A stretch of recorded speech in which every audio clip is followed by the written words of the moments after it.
Hi, everybody. I've changed my mind a couple times about what I was going to talk about tonight. I've come to most of these meetings for the last year about once a month, and I have watched Claire and Sean Mossman come up here and ask for help. And there's an ongoing fight about transgender students that's obviously going to go on. I think it's worth mentioning that bullies call names and throw out their pseudoscience, and that doesn't make them right.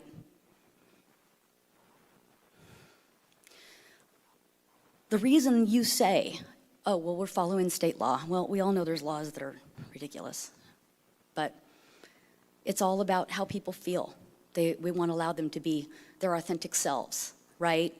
You guys have preached about safety for years now, especially since COVID. Everything is about safety and how kids are feeling. I believed those PE teachers that spoke to us this evening. They really did seem to care. But there has been a young woman in front of you once a month for the last year begging for help. She says she's not comfortable. She feels violated.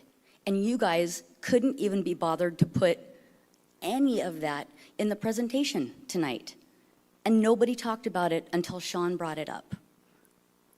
You say you care. I've watched when Claire came up here and spoke before you, and three of you, every time she does, you put your heads down. You don't even look her in the eye as she begs you for help. All that stuff that was talked about tonight was good and valuable information. Those are conversations that should be had, but this conversation has to happen too. If you care how kids feel, if they're asking for help, if they feel vulnerable, that's what you say you care about, then you should be listening to her.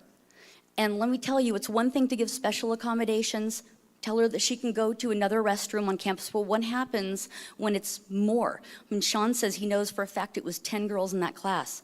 I have had parents come talk to me because they've heard me speak at school board meetings, and I know that there is an opposite sex student in almost every locker room in our middle and upper schools in this town.